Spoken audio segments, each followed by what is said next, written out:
L'annonce est directe.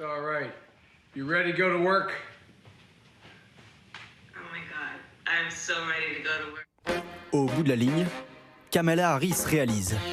Elle sera peut-être vice-présidente des États-Unis, choisie par le candidat Joe Biden.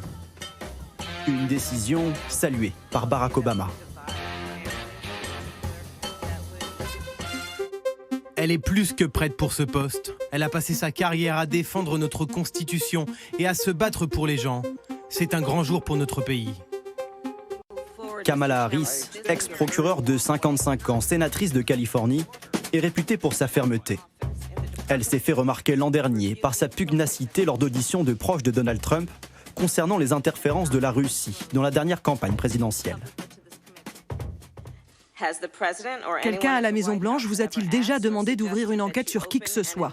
Oui ou non, monsieur?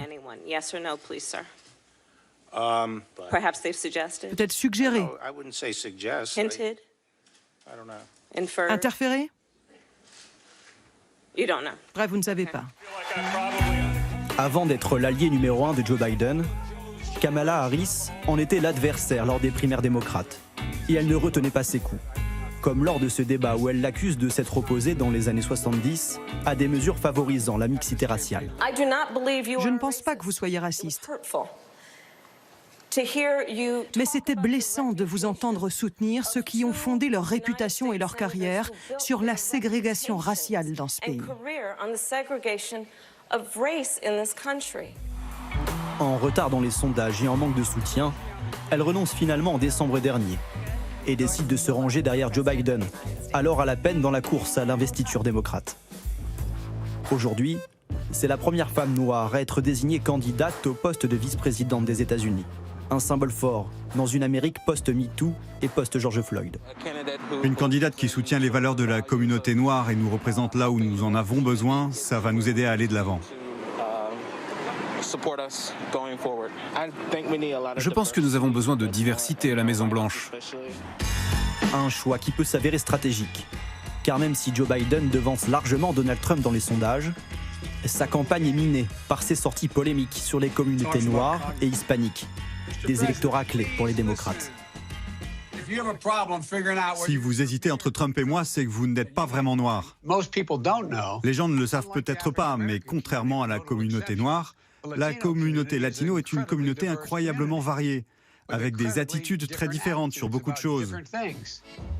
Des dérapages et une image difficile à rattraper dans cette étrange campagne sous coronavirus. Sans meeting flamboyant. Monsieur le Président, réveillez-vous.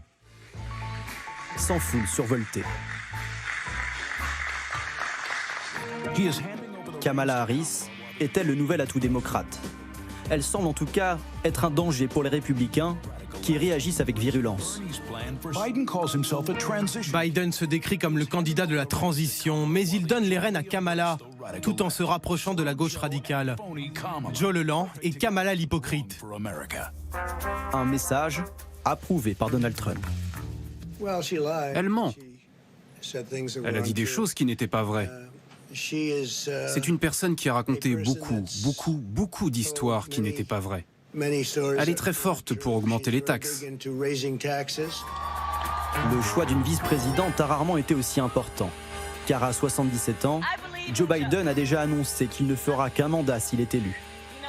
Kamala Harris serait alors la candidate toute désignée pour 2024.